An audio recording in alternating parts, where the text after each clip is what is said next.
So welcome to another video, and today I'm in the village of Sunderland Bridge.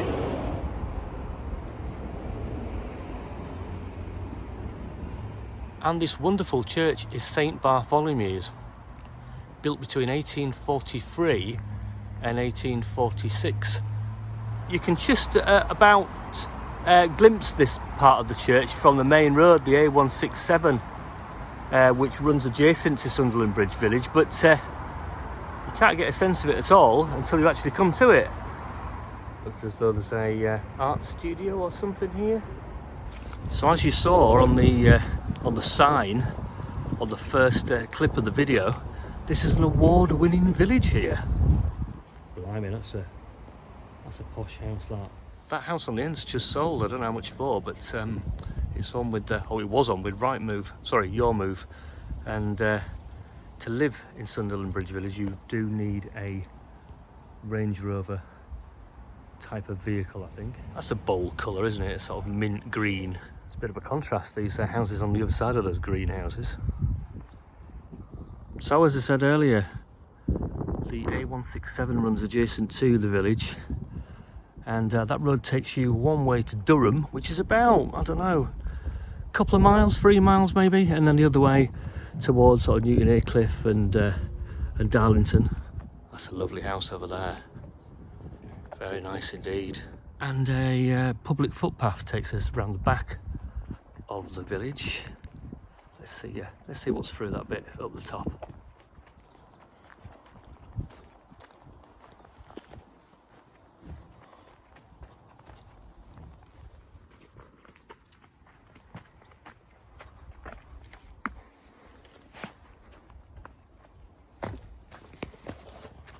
Well, it just takes you at the back of these fields here. That's the back of the village, and then the other way, if you see right up there, that's Croxdale up there. You might want to check out my Croxdale video from a couple of months ago.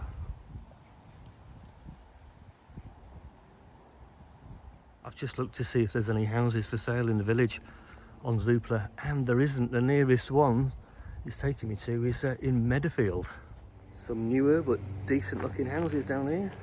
And over the road takes you to another public footpath, so let's go and have a look over there and see what we can see. Well, from here it goes down to this path at the bottom there, if you can see it. Forms part of the Croxdale estate, which is worth having a look around, by the way. Just a bit of a recommendation from me. Someone's installed a bench here, which is a nice touch. Well, there's no bad looking houses, they're all lovely looking houses, as you'd expect for an award-winning village. White house is called Wellfield House, the other one's called The Fads. That's a odd name. And a little war memorial here, the First World War.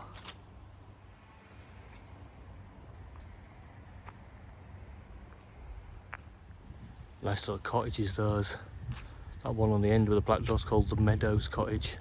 And there's my owl buddy. Now, those of you who follow my videos will remember that I did a video of Sunderland Bridge, the bridge itself. Here I am in the village, of course.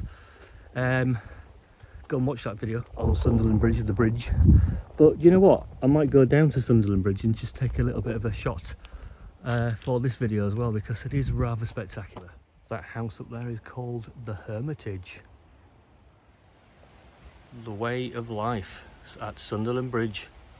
So I am here,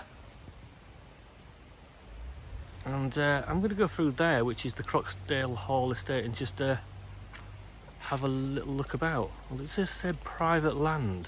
Well, it says private land, but enjoy your visit. So obviously I'm welcome to come and traipse around here for a couple of minutes. Now, up there is where I saw that bench that kind of looked down onto this bit. This is further down on this Croxdale Hall estate, and it is rather grand. I think if you walk along this path at the bottom and go left, it will take you to Sunderland Bridge, the bridge. But I'm going to go back into the village, walk back through the village again, and I'm going to go to the main road and show you the Sunderland Bridge from that angle. Just walking back up the village, past the Hermitage on the left. And it's starting to rain, so the weather is taking a turn for the worse, I think. It's incredible that you can't hear the main road from here. I mean, you don't have to go far to escape the noise altogether. It's quite amazing. So just walking down the main road. It's very, very busy. It will be at this time, which is kind of 4-ish, half 4. And I'll show you the view of Sunderland Bridge in a minute. There's the Croxdale Hall estate again, and the River Wear, and there it is, Sunderland Bridge. And as I said on my last video, it's a 14th century bridge, rebuilt in 1770, and originally carried traffic through as the Great North Road. Ran through in there. Here's the River Wear again. Well, it's marvellous, isn't it? It's one of my favourite spots, to be honest, except for this massively busy road that's doing my head in. Well, there you have it. That's Sunderland Bridge Village, and a little bit of Sunderland Bridge as well itself. No facilities here. Lovely village actually, but there is a pub at the bottom of the roundabout called the Honest Lawyer. I've never been in, but you might want to go and check that out. And quite well located, just off the A167, as I said. Could have lived in the village. I probably could live in the village, but there's no houses, and it's probably very expensive as well. I'm going to give Sunderland Bridge Village 8 out of 10.